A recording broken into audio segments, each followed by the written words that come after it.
Friends, good evening. இது Wednesday evening. Good evening. இன்றைக்கி என்னோடய பாயிண்ட் ஆஃப் வியூவில் நம்ம பேசக்கூடிய டாபிக் என்னன்னு சொல்லி பார்த்தீங்கன்னா தலைக்கணம். தலைக்கு மேலே இருக்க கணம் தாங்க தலைக்கணம்.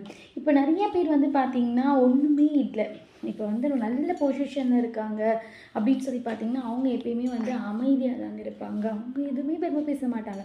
ஆனால் அவங்கள சுற்றி இருக்காங்க பார்த்திங்களா, ரிலேட்டிவ்ஸ், அவங்க என்ன சொல்லுவாங்க, என்னோடய பையன் இவ்வளோ பெரிய ஆளாயிட்டான், என்னோடய பொண்ணு இவ்வளோ பெரிய ஆளாயிட்டான், என் பையன் இவ்வளோ சம்பாதிக்கிறான், என் பொண்ணு இவ்வளோ சம்பாதிக்கிறான், உங்கள் பையன் என்ன பண்ணுறான், உங்கள் பொண்ணு என்ன பண்ணுறான் அப்படின்னு சொல்லி போய் அடுத்தவங்களை கொஸ்டின் பண்ணுறாங்க பார்த்திங்களா. அவங்களுக்கான பதில் தான் இன்றைக்கி நான் சொல்ல போகிறேன். நீங்கள் என்ன பண்ணீங்க, நீங்கள் என்ன மார்க் எடுத்தீங்க, நீங்கள் பண்ணாதாங்க வெற்றி. உங்கள் பசங்களோ இல்லை உங்கள் அண்ணன் தம்பி அக்கா தங்கச்சி பண்ணால் அது உங்களோட வெற்றி ஆகாது. தனி இண்டிவிஜுவலாக நீங்கள் என்ன பண்ணுறீங்களோ அதுதான் உங்களோட வெற்றி ஆகுமே தவிர அடுத்தவங்களோட நிழலில் சுற்றிட்டு இருக்காதீங்க. தலைக்கு மேலே இருக்கிற தலைகணத்தை கொஞ்சம் இறக்கி வச்சிங்கன்னா எல்லாருக்கும் நல்லது அப்படின்னு சொல்லி நினைக்கிறேன். வேண்டாம், நிறைய கொஸ்டின்ஸ் கேட்காதீங்க. வேலை இல்லாதவங்கக்கிட்ட போய் உங்களுக்கு வேலை இல்லையான்னு கேட்காதீங்க. குழந்தை இல்லாதவங்கக்கிட்ட என்கிட்ட அது இருக்குது, எனக்கு எத்தனை பசங்க இருக்காங்கன்னு சொல்லாதீங்க. எல்லாமே இந்த காலச்சக்கரம் சுற்றுங்க. மேலே இருக்கிறவங்க கீழே வருவாங்க, கீழே இருக்கிறவங்க மேலே போவாங்க.